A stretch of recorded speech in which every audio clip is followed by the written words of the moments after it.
रही है ESPN 9 news. ESPN 9 news में आपका स्वागत है और मैं हूं आपके साथ नेहा परिहार।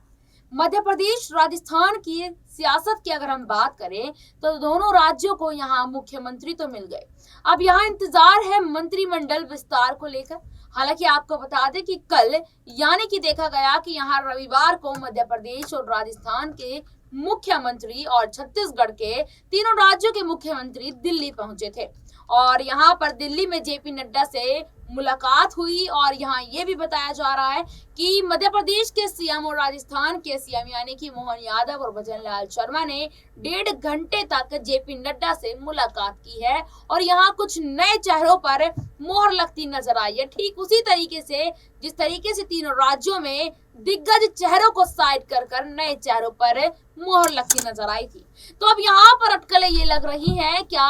अगर मैं राजस्थान में कहूँ तो राजस्थान में यहाँ ये क्या सुनने को मिल रहा है, क्या वसुंधरा राजे के विधायकों को भी इस बार वसुंधरा की तरह साइड कर दिया जाएगा, क्योंकि भाजपा एक नई नीति के साथ इस वक्त चल रही है कि पुराने चेहरों को साइड हटाओ और नए चेहरों को सत्ता में लाओ। तो राजस्थान में वसुंधरा राजे को झटका क्या लग सकता है और दूसरी तरफ मध्य प्रदेश में शिवराज सिंह चौहान को लेकर चर्चा तेज हो रही है। यहाँ तक कि आपको बता दें कि आज शाम 7:30 बजे यहाँ जेपी नड्डा जो कि भारतीय जनता पार्टी के अध्यक्ष हैं, उन्होंने शिवराज सिंह चौहान को दिल्ली बुलाया है मुलाकात करने के लिए। तो देखिए यहाँ पर इस मुलाकात के काफी ज्यादा सियासी मायने निकाले जा रहे हैं। एक तरफ तो यहाँ ये सुनने को मिल रहा है कि शिवराज सिंह चौहान राजनीति से संन्यास ले लेंगे अगर उनके विधायकों को यहाँ जगह नहीं दी गई, क्योंकि दूसरी तरफ यहाँ ज्योतिरादित्य सिंधिया के विधायकों को ज्यादा तवज्जो दी जा रही है। क्या भारतीय जनता पार्टी को भी यहाँ पर ये डर है कि जब ज्योतिरादित्य सिंधिया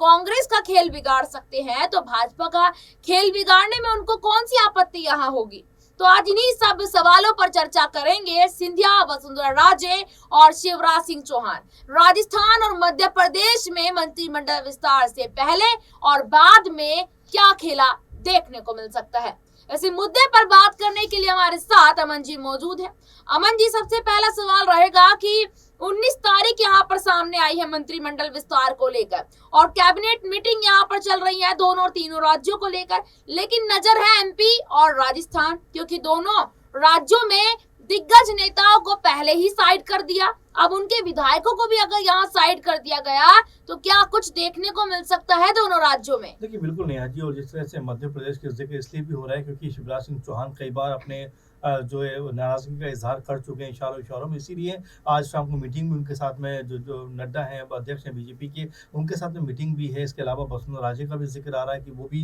नड्डा से बहुत जल्दी मिल सकते थे। यानी कि इन दोनों नेताओं का प्रभाव जो है वो बहुत ज़्यादा है राजनीति में और हो सकता है कि इनकी सहमति से ही कोई रास्ता कहीं ना कहीं निकाला जाए। एक तरीके से कहें तो मंत्रिमंडल के विस्तार को लेकर तो कहने महत्वपूर्ण जो अहम बात है वो कहने वाली ये है कि आने वाले वक्त में अगर इन दोनों नेताओं को दरकिनार कर दिया गया तो ये बीजेपी के लिए खासा मुश्किल साबित हो सकता है, क्योंकि अगर देखा जाए जो विधानसभा चुनाव हुए मध्य प्रदेश और राजस्थान के अंदर उन चुनावों में भी इन दोनों नेताओं की बड़ी महती और अहम भूमिका थी। इसीलिए इनको जो पार्टी है, हालांकि जो सीएम पद तो नहीं दिया, लेकिन फिर भी जो इनका अनुभव है उसका लाभ उठाना चाहती है, क्योंकि आने वाले 5-6 महीने के अंदर लोकसभा चुनाव होने वाले हैं। तो इनको दरकिनार करना कहने की पार्टी के लिए भारी पड़ सकता है। अब सबसे महत्वपूर्ण बात यह है कि आखिर इनकी मुलाकात के मायने क्या है और क्या वाकई जो शिवराज खेमा है, राजे खेमा है, कि उनके जो विधायक उनको ज्यादा से ज्यादा मंत्री पद मिलेंगे, क्योंकि जिस तरह से मीटिंग हो रही कहीं ना कहीं जो सियासी जानकार है वो ये कहते हुए नजर आ रहे हैं कि भाई इतना प्रभाव है इनका राजनीति में कि इनके लोगों के बिना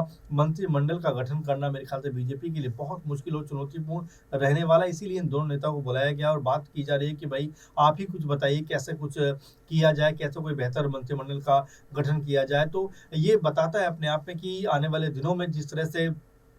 बीजेपी है वो शिवराज और राज्य के साथ में एक बड़ी भूमिका तैयार करना चाहती है राजस्थान और मध्य प्रदेश में। अगर ऐसा नहीं करती है तो मुझे लगता है कि ये सबसे बड़ी उनकी भूल होगी और इस भूल को बीजेपी कतई नहीं करना चाहिए, क्योंकि इलेक्शन के वक्त में अपने 2 बड़े धुरंधर नेताओं को नाराज करना मेरे ख्याल से उसके बस की बात नहीं है। हाँ, ये जरूर कहा जा सकता है कि सीएम ना बनाए जाने की नाराजगी इन दोनों नेताओं में जरूर है, लेकिन अब जब मंत्रिमंडल का गठन हो रहा है तो इस गठन में इनकी महत्वपूर्ण भूमिका रहने वाली है। और सबसे बड़ी बात कि इन मंत्रिमंडल में इनके कितने मंत्री बनते हैं और सबसे अहम जो ओहदे हैं उस पे कितने जो नेता हैं, विधायक हैं, इन खेमों के बैठ पाते हैं, क्योंकि अगर मुख्य कह सकते हैं कि पदों पर अगर शिवराज और वसुंधरा के लोग बैठते हैं, नेता बैठते हैं, विधायक बैठते हैं, तो उनके लिए आसान होगा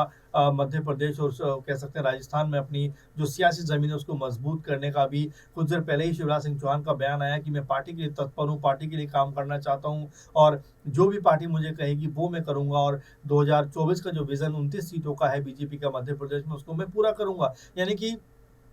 शिवराज सिंह चौहान स्पष्ट रूप से कहते हुए दिखाई पड़ रहे हैं कि वो बीजेपी का साथ फिलहाल नहीं छोड़ेंगे, लेकिन जिस तरह से उनके कई सारे स्टेटमेंट आए थे कि भाई मैं दिल्ली नहीं जाऊंगा, मरना पसंद करूंगा, और तमाम जो लोग थे वो ये कह रहे थे कि मामा के बिना जो मध्य प्रदेश है वो कैसे चलेगा, और तमाम महिलाएं रोती हुई नजर आई। लाडली योजना को लेकर तमाम सारे अपडेट सामने आए, जिसमें कहीं ना कहीं जो शिवराज चौहान है उनकी महत्वपूर्ण भूमिका को जो है लोग बताते हुए नजर आए। तो ये कई तरह के सवाल है, लेकिन फिलहाल अब इससे आगे बढ़ते बीजेपी कहीं ना कहीं इन दोनों ही नेताओं को एक महत्वपूर्ण भूमिका के लिए शायद दिल्ली बुलाना चाहती है, क्योंकि मंत्रिमंडल का जो गठन है अगर वो इनके बिना होता तो मेरे ख्याल में कि बीजेपी के लिए मुश्किल और भरा सबब हो सकता था, क्योंकि मध्य प्रदेश और राजस्थान दो महत्वपूर्ण राज्यों में शिवराज और राजे के बिना मेरे ख्याल से बीजेपी की पैठ उतनी मजबूत नहीं रहेगी। अगर दोनों नेता बीजेपी से नाराज हो गए तो बीजेपी के लिए खासी मुश्किल 2024 में यहाँ पर नजर आ सकती है। बिल्कुल, यहाँ पर जैसे कि अमन जी ने कहा कि 2024 में भारतीय जनता पार्टी के लिए मुश्किल आ सकती है। कारण यहाँ पर ये बताया जा रहा है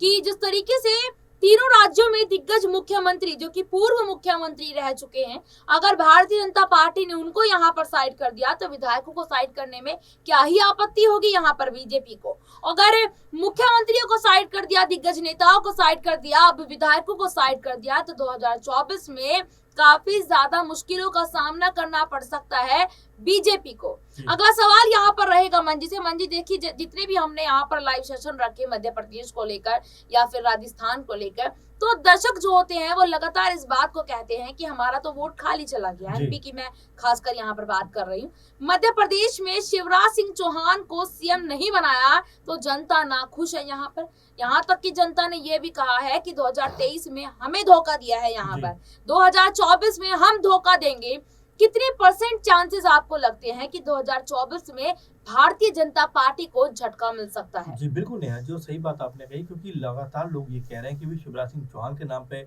हमने वोट दिया, उनको आपको सीएम बनाना चाहिए था, उनको सीएम ना बना, कहीं ना कहीं हम लोगों का आपने इतने ठगा है और इस तरीके से झूठ बोलकर वोट लिया है। और बिल्कुल आपने सही कहा, 2024 में अगर उनकी जो कह सकते हैं कि जिस उम्मीद से उन्होंने वोट दिया, अगर वो उम्मीद पूरी नहीं होती है तो 2024 में बीजेपी को इसका खामियाजा भुगतना पड़ सकता है। इसीलिए जो मोहन यादव भागकर दिल्ली आते हैं और यहाँ पर मंत्रिमंडल के साथ में बैठकर के लिए जो बैठक करते हैं, लगातार अमित शाह और तमाम जो बड़े दिग्गज नेता है बीजेपी के उनके संपर्क में रहते हैं और लगातार जो मंत्रिमंडल का गठन है उनसे उनकी रायशुमारी करते हैं। तो ये बताता है अपने आप में कि अगर बीजेपी की उम्मीदों पर नेता खरे नहीं उतरे तो कहीं ना कहीं इनकी भी जगह कोई बड़े नेता आ सकते हैं। तो यही वजह है कि लगातार तीनों जो नेता हैं वो जो नए मुख्यमंत्री या मुख्यमंत्री पद का इनको अनुभव भी नहीं है, और लगातार इस अनुभवहीन जो मुख्यमंत्री बने हैं तीनों, उससे बीजेपी बस ये करना चाहती है कि रिमोट के सहारे इन सरकारों को चलाना चाहती है। एक तरीके से वो जो नए मुख्यमंत्री हैं वो हर एक बात कहने की बीजेपी आलाकमान की मानेंगे, लेकिन इससे बड़ी बात की क्या जो पुराने चेहरे हैं, पुराने जो नाम है, खासकर शिवराज सिंह चौहान का जिक्र हम बार बार इसलिए भी कर रहे हैं कि उनको राजनीति में एक अरसा हो गया है और बहुत ही महत्वपूर्ण अहम पदों पर रहकर उन्होंने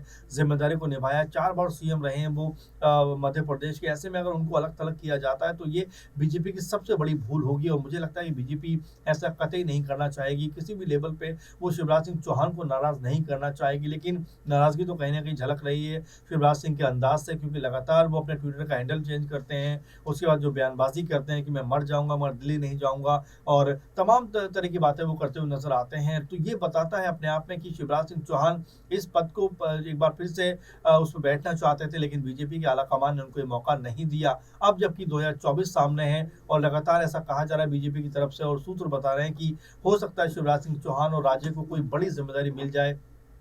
कोई अहम पदों पर वो नजर आए। लेकिन क्या वाकई ऐसा होगा? अगर ऐसा नहीं होता है तो शिवराज सिंह चौहान की जो कह सकते हैं कि जो पॉलिटिकल अनुभव है और उसको कहीं ना कहीं उसकी इमेज जो बनी हुई उनकी है उसको कहीं ना कहीं झटका लगेगा और अपने आप में ये बात सामने आ जाएगी कि बीजेपी अपने ताकतवर नेताओं को साइलेंट करने में देर नहीं करती है और उनको कहीं ना कहीं खतरा इससे हो जाता है। क्योंकि गुजरात लॉबी जो लगातार काम कर रहे हैं उसको लेकर लोग यही बात कह रहे हैं कि आज सहज रहती है लॉबी की कोई पार्टी में दूसरा दिग्गज बड़ा नेता बन जाए। क्योंकि अगर इस बार शिवराज सिंह चौहान मुख्यमंत्री बनते हैं नेहा जी, तो 5वीं बार वो इस पद पर बैठते और बीजेपी के लिए ये कहीं ना कहीं प्रेशर वाली बात हो जाती कि उनको फिर वो किनारे नहीं कर पाती। तो यही वजह कहीं ना कहीं कि शिवराज सिंह चौहान को किनारे किया गया। लेकिन अब मंत्रिमंडल के गठन में उनकी महत्वपूर्ण भूमिका रहने वाली है। अगर उनके चुनिंदा नेताओं को, उनके समर्थित जो नेता हैं विधायक है, अगर उनको मंत्री पद नहीं मिले तो मुझे लगता है कि यहाँ से जो नाराजगी है वो और ज्यादा बढ़ जाएगी और आने वाले दिनों में शिवराज सिंह चौहान को बड़ा कदम भी उठाते हुए नजर आ सकते हैं। बिल्कुल, यहाँ पर देखिए जिस तरीके से मंजी ने कहा कि शिवराज सिंह चौहान एक बड़ा कदम उठाते हुए भविष्य में नजर आ सकते हैं अगर उनके विधायकों को भी यहाँ मंत्रिमंडल लिस्ट में जगह नहीं दी। दूसरी तरफ वसुंधरा राजे भी यहाँ कोई बड़ा कदम उठाती हुई जरूर नजर आएंगी। जिस तरीके से वसुंधरा के बागी तेवर देखने को मिल रहे हैं और जो तीखे तेवर देखने को मिल रहे हैं, क्योंकि वैसे ही उनको यहाँ सीएम पद नहीं दिया गया। हालांकि उन्होंने 1 साल का कार्यकाल यहाँ पर मांगा था, उनको 1 साल तो छोड़े यहाँ पर 1 महीने के लिए इस कार्यकाल को देने के बारे में भारतीय जनता पार्टी ने नहीं सोचा। तो यहाँ पर ये देखना होगा कि आखिरकार 19 तारीख जो यहाँ पर तय हुई है मंत्रिमंडल विस्तार को लेकर, राजस्थान मध्य प्रदेश खासकर इन दोनों राज्यों पर ज्यादा नजरें बनी हुई हैं। तो देखने यहाँ पर ये देखना होगा कि आखिरकार दोनों राज्यों में मंत्रिमंडल विस्तार होने के बाद भी क्या यही चर्चा चलेगी बगावत की शिवराज और राजे को लेकर। इस रिपोर्ट पर आपका क्या कहना है कमेंट बॉक्स में बताइएगा और देखते रहिएगा SPN 9 न्यूज। धन्यवाद।